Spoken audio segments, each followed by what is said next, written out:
Good morning. I'm recording this video on St. Francis feast day, and I invoke Dorothee Soelle in my essay because she wrote brilliantly about the mystics and about how all mysticism is feminine because it deconstructs a vertical, hierarchical way of looking at the world and of naming divinity. But here is a poem she wrote to St. Francis. Blessed St. Francis, pray for us now and in the time of despondency. Your brother, the water, is poisoned. Children no longer know your brother, the fire. The birds shun us. They belittle you, popes and czars, and the Americans buy up Assisi, including you, blessed St. Francis. Why did you come among us? In the stony outskirts of the city, I saw you scurrying about, a dog pawing through garbage.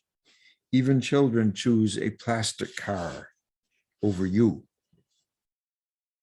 Blessed St. Francis, what have you changed? Whom have you helped?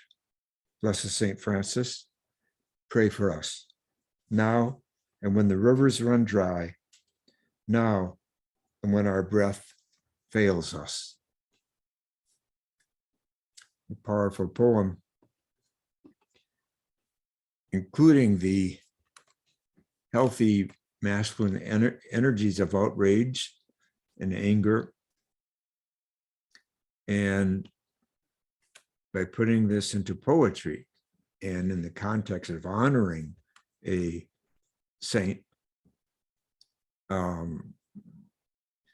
Dorothee Soelle is making even a stronger statement about how mysticism and prophecy have to go together, how our love of creation, it renders us vulnerable to the rape and despoiling of creation and of our minds and of our hearts that brings about ecological destruction.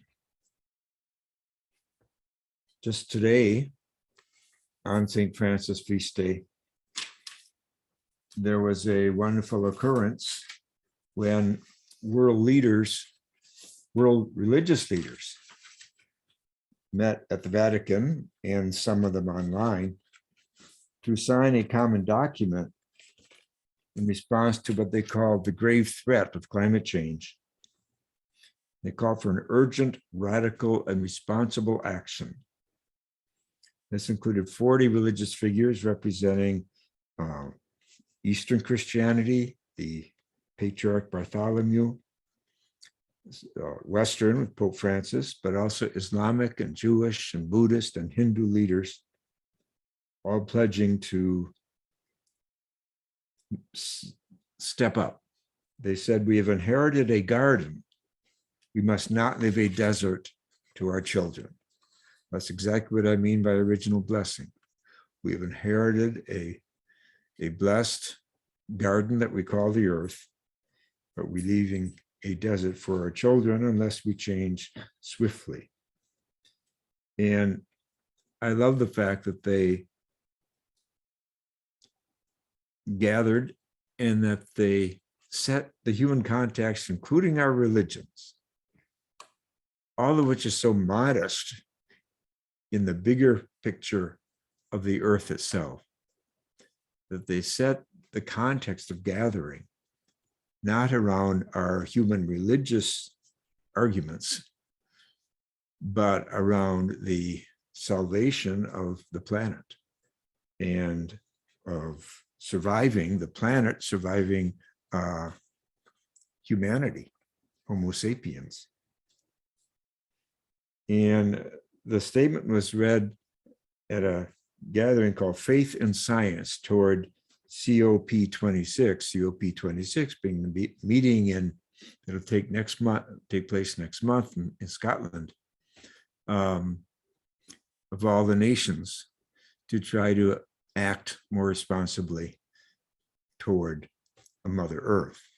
And these religious spiritual leaders are gathering in that context. And they talk about the need for radical action, to listen to the scientists and to the children, and how what is really at stake is a crisis of values. This decade may be the last chance left to restore the planet. Time is running out, they said. So all this, I think, is in a proper way to remember our brother, St. Francis, and to remember our better natures. Thank you. We'll see you tomorrow.